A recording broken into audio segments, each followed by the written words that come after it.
नमस्कार विद्यार्थी मित्रांनो, मी प्रोफेसर हितेश सर। मागच्या लेक्चरमध्ये या ठिकाणी आपण इकॉनॉमिक्सचा जो पीवायक्यू टाकला होता, त्या पीवायक्यू वरती भरपूर मुलांच्या कमेंट आल्या आणि मेसेज आले, प्रश्न आले की सर व्हिडिओ खूप छान होता, परंतु त्या ठिकाणी आवाज कमी येत होता। ओके, तर या ठिकाणी टेक्निकल इश्यू असल्यामुळे मित्रांनो या ठिकाणी आपण तो तुम्हाला आवाज नाही टाकू शकला, परंतु आता तोच व्हिडिओ आपण या ठिकाणी नेक्स्ट टाइमला तुम्हाला री-अपलोड करणार आहोत, ज्यामध्ये तुम्हाला व्यवस्थित या ठिकाणी आवाज येईल। ओके, तर आज या ठिकाणी आपण बघितलं मित्रांनो, तर खुशखबर खुशखबर खुशखबर। तुम्हाला माहिती असेल की जी डिपार्टमेंटल एग्जाम होती, पीएसआय ची डिपार्टमेंटल एग्जाम, ती या ठिकाणी थांबवण्यात आली होती। परंतु या ठिकाणी 1 सप्टेंबर 2025 ला महाराष्ट्र लोकसेवा आयोग म्हणजे आपला महाराष्ट्र सरकारकडून या ठिकाणी जीआर आलेला आहे, जो जीआर मी या ठिकाणी तुम्हाला डिस्कस करणार आहोत, ज्यामध्ये डिपार्टमेंटल मुलांसाठी खूप महत्त्वाची बातमी या ठिकाणी आलेली आहे। म्हणजे जर 100% पोस्ट भरायचे असतील तर त्यापैकी 50% पोस्ट जे असतील ते एमपीएससी भरणार आहे, 25% पोस्ट जे असणार आहे ते डिपार्टमेंटल पर्सन भरले जाणार आहे आणि 25% ज्या पोस्ट असणार आहे ते प्रमोशन थ्रू भरले जाणार आहे। असे 100% पोस्टचं या ठिकाणी सांगितलेलं आहे। ओके, मग त्यामुळे भरपूर मुलं कन्सेप्ट होते की सर काय करायचं, डिपार्टमेंटल ऍड येईल का नाही येईल। ओके, तर तुमची जे काही शंका आहे ते या ठिकाणी जीआर ने आपल्या या ठिकाणी क्लिअर करून दिलेली आहे। ओके, तर या जीआर मध्ये आपण बघूया। तर बघा, जीआर तुमच्या समोर आहे मित्रांनो। हा जीआर काय म्हणतोय, जो महाराष्ट्र सरकारचा जीआर आहे। ओके, महाराष्ट्र गृहनिर्माण डिपार्टमेंट जे आहे आपलं, यामधून हा जीआर आलेला आहे। ओके, तर या जीआरचं काय म्हणणं आहे बघा, पहिलं दिलंय बघा, तुम्ही जर व्यवस्थित बघितलं तर महाराष्ट्र शासनाचा हा जीआर आहे। ओके, हा जीआर आहे महाराष्ट्र शासन गृह विभागाचा हा जीआर आहे। ओके, म्हणजे होम डिपार्टमेंट मधून या ठिकाणी जीआर आलेला आहे। बघा, तुम्ही जर बघितलं तर या ठिकाणी तारीख तुम्हाला दिलेली आहे की दिनांक 1 सप्टेंबर 2025। ओके, म्हणजे 2 दिवसा पहिलेच हा जीआर पब्लिश केलेला आहे महाराष्ट्र सरकारने। ओके, बघा, मुंबई मंत्रालय म्हणून हा जीआर आलेला आहे। या जीआर मध्ये जर आपण काही वाचलं तर बघा आपल्याला काही जाणवतंय। तर बघा इथे दिलेलं आहे की प्रस्तावना काय सांगितलंय बघा, की या ठिकाणी सांगितलं आहे की महाराष्ट्र राज्य पोलीस दलातील पोलीस शिपाई ते सहाय्यक पोलीस उपनिरीक्षक म्हणजे कॉन्स्टेबल पासून तर पोलीस सब इन्स्पेक्टर पर्यंत या ठिकाणी सांगितलंय की या पदावरील कर्मचाऱ्यांना गतिमान पदोन्नती संधी उपलब्ध करून देण्यासाठी मर्यादित विभागीय स्पर्धा परीक्षेची अंमलबजावणी करण्यात येत होती। म्हणजे काय की या ठिकाणी डिपार्टमेंटल लोकांसाठी डिपार्टमेंटल एग्जाम घेतली जात होती, त्याचप्रमाणे प्रमोशन थ्रू सुद्धा या ठिकाणी त्यांना घेतलं जात होतं, असं या जीआर मध्ये सांगितलेलं आहे। तथापि या विभागाच्या शासन निर्णय दिनांक 25/2/2025 अन्वये ही परीक्षा रद्द करण्यात आली व पोलीस उपनिरीक्षक पद भरतीचे प्रमाण 50-25 म्हणजे यामध्ये सरळ सेवा म्हणजे एमपीएससी, मर्यादित म्हणजे काय डिपार्टमेंटल आणि स्पर्धा परीक्षा म्हणजेच काय प्रमोशन थ्रू या ठिकाणी घेतलं जात होती। पदोन्नती बघ दिल्या त्यांनी, पदोन्नती याऐवजी आता 50-50 असे करण्यात आले होते। म्हणजे पहिले कसं होतं की 50% एमपीएससी, 25% डिपार्टमेंटल, 25% प्रमोशन, त्यानंतर 22 ते आधी काय केलं 50-50% असं या ठिकाणी केलं होतं। ओके, असं या ठिकाणी केलं होतं। परंतु आता जो नवीन दिशा सांगते बघा की या ठिकाणी काय सांगितलं आहे, तर बघा की हे बघा काय सांगितलंय की अप्पर पोलीस महासंचालक आस्थापना पोलीस महासंचालक महाराष्ट्र राज्य यांचे कार्यालय मुंबई यांनी दिनांक 3/10/2023 रोजी पत्रान्वये मर्यादित विभागीय स्पर्धा परीक्षा पुन्हा सुरू करण्याचा प्रस्ताव शासनाला सादर केला होता। म्हणजे पोलीस महासंचालक जे होते मुंबईचे यांनी शासनाला लेटर पाठवलं होतं आणि त्यात सांगितलं होतं की ही जी विभागीय स्पर्धा आहे, ही जे एक्झाम आहे डिपार्टमेंटल, ही परत घ्यावी असं शासनाला रिक्वेस्ट केली होती। कधी रिक्वेस्ट केली आहे 3/10/2023 मध्ये या ठिकाणी रिक्वेस्ट केली होती। ओके, त्यानुसार शासनाने सदर प्रस्तावाचा विचार करून ही परीक्षा पुन्हा सुरू करण्याचा निर्णय घेतला असून त्याबाबत सर्वकष मार्गदर्शक तत्व विहित केलेले आहे। त्यामुळे शासनाने काय केलं, या ठिकाणी विचार केला आणि त्या विचार करून सांगितलंय की ठीक आहे आम्ही ही एक्झाम परत घेणार आहोत, असं या ठिकाणी जीआर मध्ये सांगितलेलं आहे। ओके, पुढे जर आपण या ठिकाणी गेलं मित्रांनो तर बघा पुढे आपल्याला क्लिअर केलेलं आहे की शासन निर्णय। ओके, शासन निर्णय बघा यात सांगितलेलं आहे त्यांनी की एक मिनिट, शासन निर्णय सांगितलाय की महाराष्ट्र लोकसेवा आयोगामार्फत म्हणजेच एमपीएससी मार्फत पोलीस शिपाई ते सहाय्यक पोलीस उपनिरीक्षक म्हणजे कॉन्स्टेबल ते PSI पोलीस सब इन्स्पेक्टर या संवर्गातील पात्र उमेदवारांसाठी घेण्यात येणारी पोलीस उपनिरीक्षक पदासाठीची मर्यादित विभागीय स्पर्धा परीक्षा या विभागाच्या शासन निर्णय 25/2/2025 अन्वये रद्द करण्यात आली होती। बघा म्हणजे कधी रद्द केली होती एक्झाम ही 25/2/2022 ला रद्द करण्यात आली होती। ओके 25/2/2022 च्या शासन निर्णयातील परिच्छेद 7व्या शासन निर्णया अन्वये रद्द करून पोलीस उपनिरीक्षक पदासाठी मर्यादित विभागीय स्पर्धा परीक्षा पुन्हा सुरू करण्यात येत आहे। बघा म्हणजे एमपीएससी सांगितलंय महाराष्ट्र सरकारने सांगितलंय की परत आम्ही विभागीय स्पर्धा परीक्षा डिपार्टमेंटल PSI परत सुरू करत आहोत। हे तुमच्यासाठी खूप गुड न्यूज आहे। ओके त्यानुसार पोलीस उपनिरीक्षक पदाची पदे यापुढे 50-25 या सरळ मर्यादेमध्ये भरण्यात येणार आहे। बघा रेशो पण त्यांनी दिलेला आहे आता 50-25-25। पहिले कसं होतं 50-50 होतं म्हणजे 50% एमपीएससी कडून 50% डिपार्टमेंट कडून। आता कसं आहे 50% एमपीएससी भरेल 25% डिपार्टमेंटल कडे येतील आणि 25% कोण तर प्रमोशन थ्रू या ठिकाणी भरले जाणार आहे। सरळ सेवा मर्यादित विभागीय स्पर्धा परीक्षा पदोन्नती बघा आलाय पदोन्नती सुद्धा या ठिकाणी दिलाय या प्रमाणात भरली जातील। ओके त्यानुसार आपण बघितलं बघा खालती दिलेलं आहे की त्यानुसार पोलीस उपनिरीक्षक पद भरतीचे प्रमाण खालीलप्रमाणे राहील। ओके पहिलं महाराष्ट्र लोकसेवा आयोगामार्फत सरळ सेवा भरती म्हणजे एमपीएससी कडून या ठिकाणी 50% जागा भरल्या जाणार आहे। एमपीएससी कडून किती 50% जागा भरल्या जाणार आहे। पुढचे दिलाय महाराष्ट्र लोकसेवा आयोगामार्फत आयोजित मर्यादित विभागीय स्पर्धा परीक्षा पोलीस म्हणजेच काय लिमिटेड डिपार्टमेंटल एक्झाम जी आहे या लिमिटेड डिपार्टमेंटल एक्झाम थ्रू यामध्ये सिपाई पोलीस नाईक पोलीस हवालदार व सहाय्यक पोलीस उपनिरीक्षक यांच्यासाठी 25% जागा रिझर्व्ह ठेवलेल्या आहे। म्हणजे 25% जागा डिपार्टमेंटल थ्रू भरल्या जाणार आहे। ओके पुढचं आपण बघितलं तर पदोन्नती म्हणजे ज्येष्ठता गुणवत्ता याच्या आधारे म्हणजे जे वयामध्ये वयानुसार मोठे असतील त्यांसाठी या ठिकाणी रिझर्वेशन त्या थ्रू त्यांना भरले जाणार आहे पदोन्नती। ओके यामध्ये 25% असे भरले जाणार आहे म्हणजे एकंदरीत 100% अशा प्रमाणे भरले जाणार आहे। ओके पुढे आपण जर विचार केलं तर सदर शासन निर्णय हा यापूर्वी निर्गमित केलेला शासन निर्णय दिनांक 5/7/1994 आणि दिनांक 8/2/1996 अधिक्रमित करून निर्गमित करण्यात येत आहे। म्हणजे कधी झालं हे 5/7/1994 पासून सुरू झालं होतं आणि या दोन शासन निर्णयाने या ठिकाणी त्याला ऍक्सेप्ट करण्यात आलेलं आहे। ओके मर्यादित विभागीय स्पर्धा परीक्षेसाठी सर्वसमावेशक मार्गतत्व खालील प्रमाणे असतील। ओके म्हणजे पात्रता दिलेली आहे मित्रांनो तर पात्रता काय म्हणताय बघूया आपण की पात्रता दिलेला आहे की सदर परीक्षेसाठी सध्या स्थितीत पोलीस शिपाई पोलीस नाईक पोलीस हवालदार सहाय्यक पोलीस उपनिरीक्षक या पदावर कार्यरत असलेले कर्मचारी पात्र राहतील।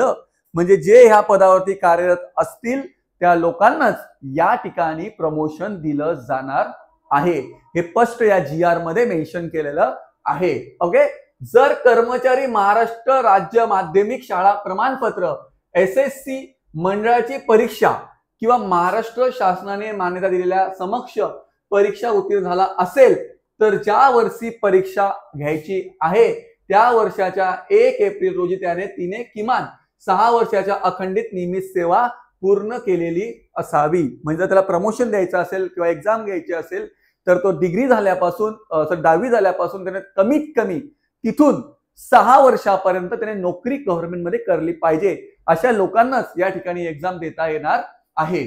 जर कर्मचारी महाराष्ट्र राज्य उच्च माध्यमिक शाळा प्रमाणपत्र HSC मंडळाची परीक्षा किंवा महाराष्ट्र शासनाच्या मान्यता दिलेल्या समक्ष परीक्षा उत्तीर्ण झाला असेल तर ज्या वर्षी परीक्षा घ्यायची आहे त्या वर्षाच्या 1 एप्रिल रोजी तिने किमान 5 वर्षाच्या अखंडित नियमित सेवा पूर्ण केलेली असावी। म्हणजे तुम्ही 12वीच्या लेवलवरती लागले असतील तर तुम्हाला 5 वर्षामध्ये गव्हर्नमेंट नोकरी तुम्ही केली पाहिजे पोलीस दलामध्ये, तरच तुम्हाला या ठिकाणी प्रमोशनली किंवा डिपार्टमेंटली एक्झाम देता येईल. जर तुम्ही 10वी झाली असेल तर 6 वर्ष, 10वीवर लागले असेल तर 6 वर्ष, 12वीवर लागले असेल तर 5 वर्ष हे या GR मध्ये पेन्शन या ठिकाणी केलेलं आहे. ओके. जर कर्मचाऱ्यांना याने कोणत्याही विद्या शाखेतील पदवी परीक्षा किंवा महाराष्ट्र शासनाने मान्यता दिलेल्या समक्ष परीक्षा उत्तीर्ण झाला असेल तर ज्या वर्षी परीक्षा द्यायची आहे त्या वर्षाच्या 1 एप्रिल रोजी तिने किमान 4 वर्षाची अखंडित सेवा पूर्ण केली असावी. जर तुमचं सिलेक्शन डिग्री झाली आणि डिग्री नंतर जर तुम्ही पोलीस झाले असणार तर तुम्हाला 4 वर्ष सेवा कंप्लीट केल्यानंतर ही एक्झाम देता येणार आहे. बघा, 10वी वरती 6, 12वी वरती 5 वर्ष, डिग्री वरती 4. 10वी वरती किती? 6 वर्ष, 12वी वरती किती? 5 वर्ष आणि डिग्री वरती 4 वर्ष. अशा प्रकारे तुम्ही एक्झाम देऊ शकतात. हे या ठिकाणी GR मध्ये मेन्शन केलेलं आहे. बघा, आता काही वयोमर्यादा दिलेली आहे की किती वयापर्यंत तुम्ही देऊ शकतात. वयोमर्यादा, कर्मचाऱ्यांचे वय संबंधित परीक्षा वर्षाच्या 1 एप्रिल रोजी, तारीख पण दिली आहे 1 एप्रिल रोजी, 35 वर्षापेक्षा जास्त नसावे. म्हणजे त्याचे वय 35 वर्षापेक्षा जास्त जर असेल तर तो या ठिकाणी ही एक्झाम देऊ शकत नाही. ओके. मागासवर्गीय विद्यार्थ्यांसाठी बाबतीत वयोमर्यादा 5 वर्ष सवलत असेल. म्हणजे जर SC, ST, NTC, SBC हे जे कास्ट लोक असतील या कास्टसाठी 5 वर्ष सवलत दिलेली आहे. म्हणजे 40 वर्षाचा व्यक्ती असेल तर ही एक्झाम देऊ शकतो. बाकी ओपन जर असेल तर 35 वर्ष या ठिकाणी सांगितलेलं आहे. ओके.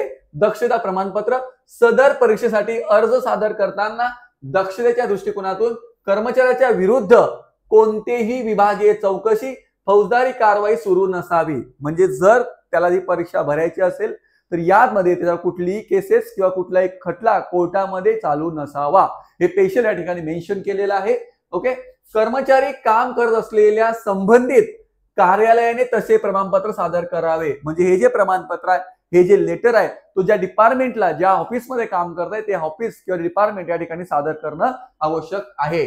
कोणत्याही प्रयोजनार्थ शिक्षकाच्या अंमलबजावणीखाली असलेला कर्मचारी सदर परीक्षेसाठी अर्ज करण्यास अपात्र ठरेल. याचाच अर्थ असा की कर्मचारी कोणत्याही जबर किंवा किरकोळ शिक्षेच्या कालावधीत परीक्षेसाठी अर्ज करू शकत नाही. म्हणजे जर त्याला शिक्षा झाली असेल, त्याला काही दंड दिला असेल किंवा केसेस चालू असेल तर तोही एक्झाम देऊ शकत नाही. हे स्पष्ट मेन्शन केलं आहे.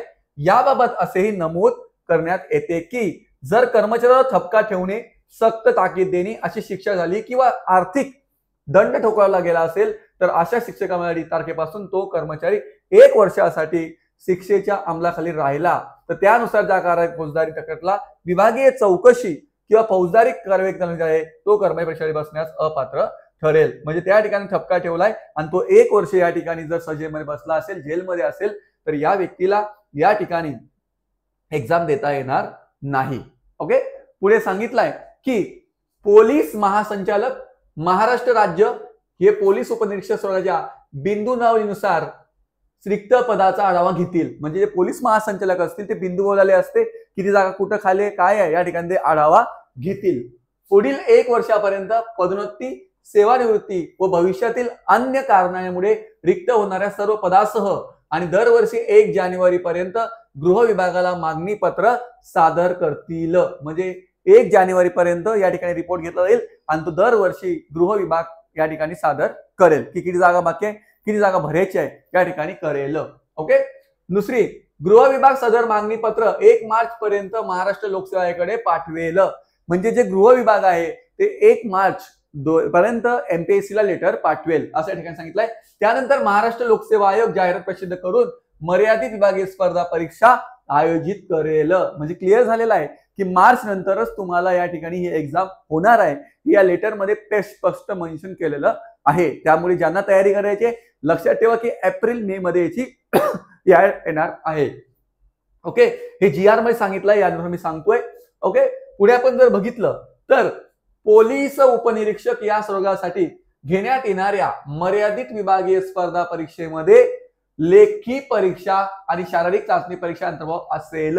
म्हणजे ही जे एक्झाम होईल या एक्झाम मध्ये तुमचे या ठिकाणी पेपर पण होणार आहे आणि दुसरी महत्त्वाची गोष्ट फिजिकल सुद्धा या एक्झाम मध्ये घेतली जाणार आहे. ओके. त्यासाठी गुण महाराष्ट्र लोकसेवा आयोगाद्वारे निश्चित केले जातील. याचे मार्क आहे, किती मार्क्स ठेवायचे, परीक्षेला किती असतील, फिजिकलला किती असेल हे एमपीएससी डिसिजन घेईल असं या ठिकाणी स्पष्ट सांगितलेलं आहे. पुढचं बघितलं तर सदर मर्यादित विभागीय स्पर्धा परीक्षेसाठी लेखी शारीरिक दोन्ही परीक्षेचे अभ्यासक्रम आणि स्वरूप महाराष्ट्र लोकसेवा आयोगाद्वारे पोलीस महासंचालक महाराष्ट्र राज्य कार्यालयाशी सल्लामसलत करून निश्चित केले जाईल. म्हणजे सिलेबस काय ठेवायचा आहे, काय रूल ठेवायचा आहे, किती मार्क ठेवायचा हे एमपीएससी डिसिजन घेईल. पण एमपीएससी कोणाशी बोलेल, पोलीस महासंचालकांशी बोलेल आणि त्यानंतर आपला डिसिजन या ठिकाणी सांगेल. सदर लेखी आणि शारीरिक परीक्षेचे स्वरूप एकदा अंतिम झाल्यानंतर बदलता येणार नाही. म्हणजे त्यामध्ये एमपीएससी डिसाईड केलं, पोलीस महासंचालक डिसाईड केलं की हा सिलेबस असेल, एवढंच या ठिकाणी फिजिकलला मार्क असतील, तर त्यानंतर ते चेंज करता येणार नाही. म्हणजे फायनल एकदा करावं लागेल. महाराष्ट्र लोकसेवा आयोगाद्वारे लेखी आणि शारीरिक परीक्षेचे स्वरूप परीक्षे जाहिराती पत्रकात प्रसिद्ध केली जाईल. आणि ज्यावेळेला एमपीएससी ऍडव्हर्टाइज डिक्लेअर करेल, जाहिरात डिक्लेअर करेल, त्यामध्ये सर्व मेन्शन करेल की सिलेबस काय असणार आहे, एक्झाम कधी होणार आहे, ओके, आणि शारीरिक चाचणी किती मार्क असतील, हे सर्व या ठिकाणी एमपीएससी एक्सप्लेन सांगणार आहे लेटरमध्ये. या जीआर मध्ये हे सांगितलेलं आहे. पुढचं, जे उमेदवार लेखी परीक्षेत उत्पात्र ठरतील फक्त त्यांना शारीरिक चाचणीत सहभागी होण्याची परवानगी असेल. म्हणजे क्लिअर झालाय की पहिले एक्झाम आहे, ज्या एक्झाम मध्ये जर तुम्ही पास झाले तरच तुम्हाला शारीरिक चाचणीसाठी फिजिकल मध्ये बोलवलं जाणार आहे. महाराष्ट्र लोकसेवा आयोग खुल्या आणि राखीव दोन्ही प्रयोगासाठी लेखी परीक्षा किमान अर्धा गुण कट ऑफ मार्क जाहीर करेल. जो कट ऑफ आहे तो जाहीर कोण करेल, एमपीएससी जाहीर करेल. या ठिकाणी सांगितलेलं आहे. अंतिम गुणवत्ता यादी फायनल सांगताय की सदर परीक्षेची गुणांक यादी लेखी परीक्षा शारीरिक चाचणी परीक्षेमध्ये मिळालेल्या गुणांची बेरीज करून तयार केली जाईल.